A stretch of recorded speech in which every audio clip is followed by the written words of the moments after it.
విశాఖలో bio products పై pollution control board స్వచ్ఛంద corporation సంయుక్తంగా అవగాహన కార్యక్రమం నిర్వహించారు. కార్యక్రమంలో భాగంగా ప్లాస్టిక్ వినియోగం పర్యావరణానికి ప్రమాదమని, జీరో ప్లాస్టిక్తో తయారయ్యే బయో ప్రొడక్ట్స్ను వినియోగించాలని యువత అంటున్నారు. ఇక భూమిలో కలిసిపోయే బయో ప్రొడక్ట్స్ ఉపయోగించినప్పటి భావితరాలకు మంచి వాతావరణం అందించగలమంటున్నారు. ఇక విశాఖ నుండి బయో ప్రొడక్ట్స్ నిర్వాహకులు త్రివేద్ నాయక్తో మా విశాఖ ప్రతినిధి అనురాధ ఫేస్ టు ఫేస్.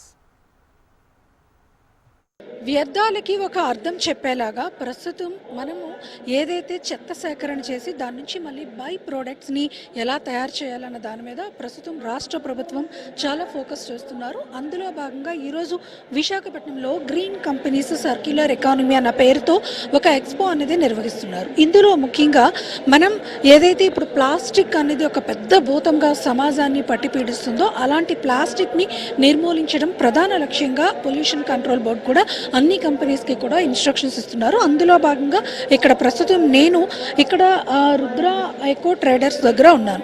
వీళ్ళు ఏంటంటే పూర్తిగా ప్లాస్టిక్ అనేది లేకుండా ప్లాస్టిక్ని అంటే ఇప్పుడు నేను చూపిస్తున్న క్యారీ బ్యాగ్ ఇది మనకి జనరల్గా ప్లాస్టిక్ లాగా కనిపిస్తుంది, కానీ పూర్తిగా భూమిలో మళ్ళీ ఇది ఇంకిపోయే రకంగా దీని ప్రోడక్ట్ అనేది మ్యానుఫ్యాక్చరింగ్ అనేది జరుగుతుంది అని చెప్పేసి చెప్తున్నారు. అయితే ఇక్కడ నాతో దీనికి సంబంధించిన ఈ ప్రోడక్ట్స్ని తయారు చేస్తున్న ఆ ఫౌండర్ త్రివేద్ గారు ఉన్నారు.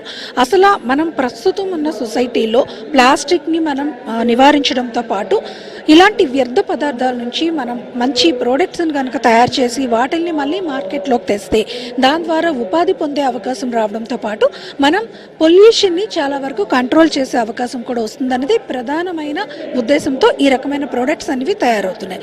ఇది విశాఖపట్నం, విజయవాడలో కూడా చేస్తున్నారంటే అసలు ఒకసారి ఆ డీటెయిల్స్ ఏంటి అనేవి మాట్లాడదాం. అండి, ముఖ్యంగా మీరు ఈరోజు ఈ ఎక్స్పో ద్వారా ప్లాస్టిక్ అనేది ఇక్కడ మనం చూస్తే ప్లాస్టిక్ లాగా అనిపిస్తుంది, బట్ కానీ అది భూమిలో మళ్ళీ తిరిగి భూమి లోపలికి వెళ్ళిపోయే విధంగా మీరు తయారు చేస్తున్నారు. అసలు ఏంటి మీ ప్రోడక్ట్? ఇప్పుడు మీరు ఈ థీమ్ ద్వారా ఏం చెప్పాలనుకుంటున్నారు? నమస్తే అండి, నా పేరు Trived Nayak. I'm founder of Rudra eco traders. I'm manufacture of biodegradable and compostable carry bags and garbage bags and grocery bags, everything. So main purpose ఏంటంటే మనకి ప్లాస్టిక్, సింగిల్ యూస్ ప్లాస్టిక్ని మనము ఎటువైపు నుంచి చూసినా కూడా బ్యాన్ చేసి దాన్ని అంతం చేసేసేయాలి. సో ఈ ఆలోచన నాకు ఎందుకు వచ్చిందంటే దీనివల్ల ప్లాస్టిక్ వల్ల మనకు చాలా చాలా హెల్త్ అనేది చాలా ఇదైతుంది. క్యాన్సర్స్ వస్తున్నాయి, చిన్న చిన్న పిల్లలకు తెలియకుండా వాళ్ళు కన్జ్యూమ్ చేస్తున్నారు అండ్ యానిమల్స్ కూడా కన్జ్యూమ్ చేస్తున్నాయి. సో కొన్ని ప్లాంట్ బేసెస్ నుంచి మనము ఒక కవర్ని ఎలాగ స్ట్రెంగ్త్ ఇవ్వగలుగుతాము, ఒక కవర్ని ఎలా మనము యూజ్ చేయగలుగుతాం అనే దానికి నేను కనిపెట్టి I have founded this Rudra eco traders అనేది చేశాను. So my main products are carry bags, grocery bags and dustbin covers and etcetera thing. సో ఇప్పుడు జనరల్గా సొసైటీలో చాలామంది అంటే ప్రపంచవ్యాప్తంగా ఈ ప్లాస్టిక్ వ్యర్థాలు అనేవి చాలా భయపెడుతున్నాయి. సో మీరు ఇస్తున్న ఈ బై ప్రొడక్ట్స్ అనేవి భూమిలో కలిసిపోతాయి అని చెప్పేసి అని అంటున్నారు. సో మరి ఇది ప్రజలకు అవగాహన కల్పించాలంటే ఇంకా అంటే మీరు ఎట్లా దాన్ని ముందుకు తీసుకెళ్ళి? సార్, బేసిక్గా ఇది ప్రజలకి అవేర్నెస్ రావాలంటే గవర్నమెంట్ సపోర్ట్ చాలా చాలా ఉండాలి. అండ్ ఇలాంటి సర్కులర్ ఎకనామీ దాంట్లో ఎక్స్పోజ్లో మనం చాలా ఎక్స్పోజర్స్ చేయాలి. అండ్ చిన్న చిన్న గ్రామాల్లో లేకపోతే విలేజెస్లో they are not expose to plastics బేసిక్గా చెప్పాలంటే. కానీ ఇప్పుడు సమాజం ప్లాస్టిక్ ఇండస్ట్రీ ఎలా అయిపోయిందంటే ప్రతి ఒక్క మూలలో ప్లాస్టిక్ ప్లాస్టిక్ ప్లాస్టిక్ అయిపోయింది. సో ప్లాస్టిక్ అనేది ఎప్పటి నుంచో స్థాపించి ఉంది.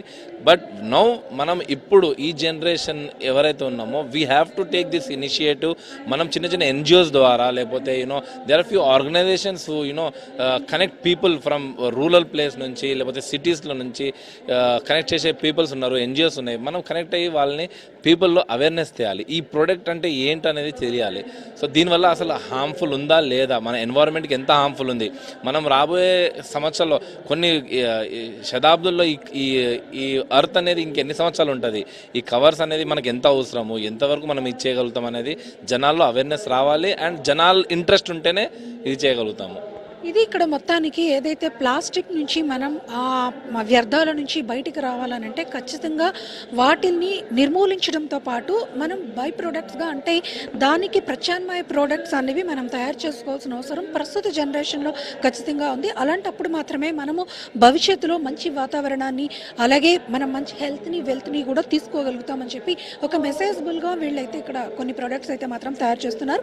ఈ ఎక్స్పో ద్వారా ముఖ్యంగా పొల్యూషన్ కంట్రోల్ బోర్డుతో కలిపి సంయుక్తంగా వీళ్ళంతా కూడా ఈరోజు వచ్చే జనరేషన్కి వీటిలన్నిటి మీద కూడా అవగాహన కల్పిస్తున్నారు. మొత్తానికి ప్లాస్టిక్ని అయితే మాత్రం అవాయిడ్ చేయాలన్నది మనందరి ఒక థీమ్.